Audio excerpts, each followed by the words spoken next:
Okay, Arsenal has beaten Manchester United 3 goals to 1 at the Emirates today, and I can't say I'm surprised.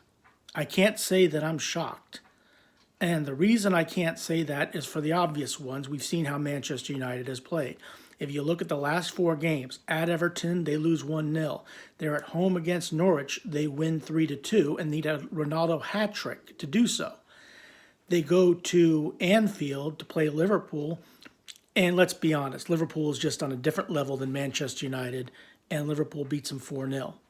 They come to the Emirates. Now, let's be clear about this. When you look at Manchester United and you look at the players that they have versus the players that Arsenal has, you'd have to say that Manchester United, at least on paper, is the better team. David De Gea, Varane, Fernandez, Cristiano Ronaldo, Jadon Sancho. This is an outstanding. This on paper is an outstanding team, but when you watch this game, it is clear that Manchester United has quit. Look, you're getting.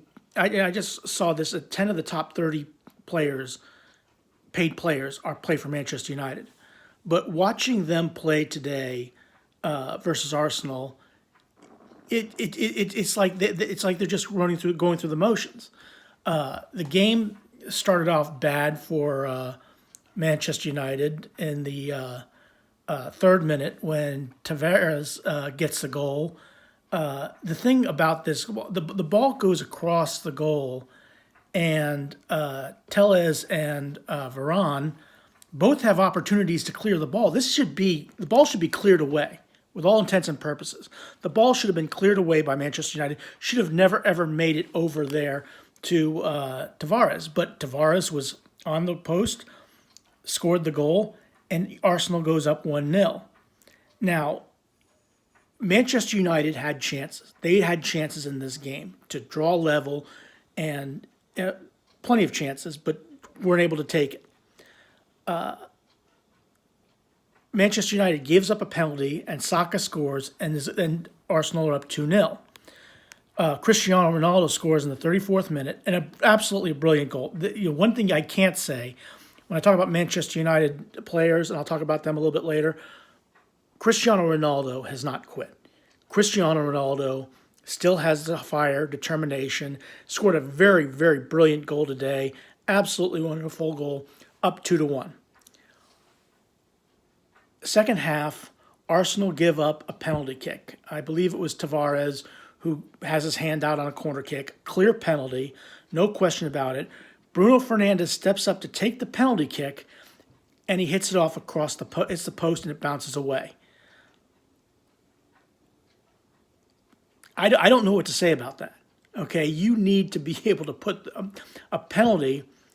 You're down 2-1, a chance to draw level.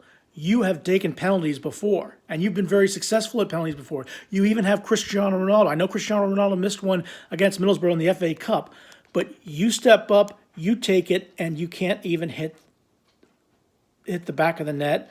And Ramsdale goes the other way, and you still find a way to hit the post. Now, Manchester United would score a leveler with Cristiano Ronaldo, another brilliantly well-taken goal, but he was inches offsides and the right call was made. Arsenal would then score a third, Granit Xhaka, outside the box. Now, what I've heard the talking about is that Nketiah is blocking De Gea's view. Now, granted, I never refereed on that level before.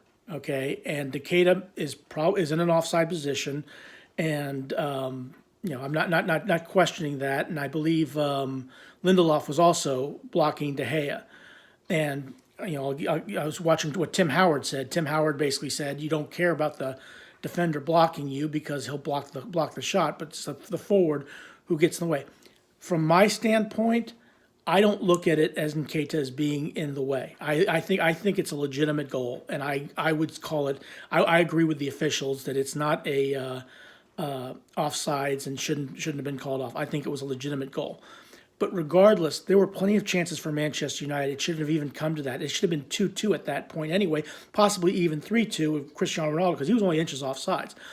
The point is, Manchester United, as this game went on, Arsenal just showed the difference between both Manchester United. The difference between the two teams was this: Arsenal is playing for the shirt. They have dedication, hardworking, and they're playing for the manager, and they're doing everything that they can to win the game. Manchester United look like they're going through the motions. There is no heart, there's no desire, there's no will, there's no, I'm playing for you, I'm going to bust my tail for you. It's just, we're going through the motions.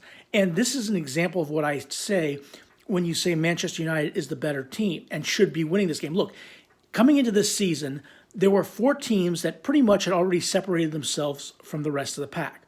Manchester United, Chelsea, Manchester City, and Liverpool. Now, Chelsea and Manchester United are not as good as Liverpool and Manchester City, but they're better than Tottenham, Arsenal, West Ham, Wolves, you name it. They are better. There should be a gap from Manchester United or Chelsea in 4th place between those teams. But while Chelsea at 62 points has somewhat put them in a position to make it to the Champions League place, Manchester United has just been absolutely god-awful. It's been when you put on that shirt, you still have a job to do. You still have to work hard, and you still have to put in the effort. But you don't really have the effort that you see that you need to have at this level. The effort from Arsenal was desire, heart. We're going to do everything we can to try and win this game. What you have for Manchester United is, but I'm getting a paycheck, I'm getting a big paycheck, just pass the ball around, and not work hard and for each other. I remember back in the day when Sir Alex Ferguson was managing Manchester United. I remember, this is in the early 2000s, 2003, 2002, 2001, 2003, whatever it was. I think it was 2003. They went to Stamford Bridge and got beat 5-0 by Chelsea. Okay? Just, this is when, players like, Beckham, Keane, Scholes, Giggs, all those players were out there for Manchester United. I also remember Liverpool coming to Old Trafford when Cristiano Ronaldo was playing, I think 2008, and beat Manchester United 4-1. The reason I bring those games up is not because of Manchester United getting killed in those games. It's because how you respond after. How you respond after you get shellacked like that determines how your season will go. And what we saw today is Manchester United going through the motions, not showing any heart, not showing any desire.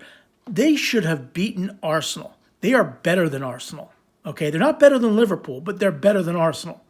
Okay, they have enough players on Manchester United that could have beaten Arsenal, and they had opportunities and chances, but there was no heart, no thrust forward.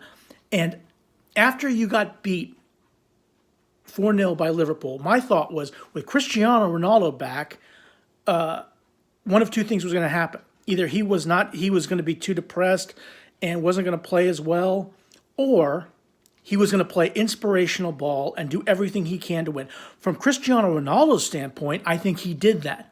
But he had no backup, no service, no nothing coming from his teammates. And he should have been the one to take the penalty. He should have had a hat trick today. But he didn't. And I take my hat off and I offer my condolences to Cristiano Ronaldo. He worked as hard as he possibly could for this team. I think David De Gea put in his usual good performance that you would expect him to put in. But I'm hard-pressed to find anybody, especially on that first goal. That first goal was just unreal. The ball is passed in, and Varane and Telles, I think it was Telles and Varane, they swing and miss. I mean, it's like, what are you doing? How does that happen? How can a team with Varane played for Real Madrid. Varane won Champions Leagues. This was just completely one of the worst performances I've ever seen by a team that should be winning more and should be challenging more. It's one of the hardest things to watch, and I hope Ten Hag knows what he's getting himself into. This has been one of the unbelievable. I'm at a loss for words now. I'm at a loss for words. Like I said, I'm not a Manchester United fan, but they got beat by Arsenal, and in my opinion, they should have been the better team. They should have been better than Arsenal. They should be well into fourth place. They should be thinking about the Champions League. This is just, I think again, European football may be gone for me. They next have to play against Chelsea. And I guess what I would say to Chelsea is, if you're down and depressed by what happened in midweek with Arsenal, I've got good news for you. You got Manchester United on your schedule. That's at Old Trafford. Okay, that's the good news. Okay, because if you need to lift yourself up, if you need a performance to go there and that's going to turn your season around or make you better, make you feel better about yourself, Manchester United's on your schedule. Thanks very much for watching. Click the like and subscribe. Thank you. Have a good day.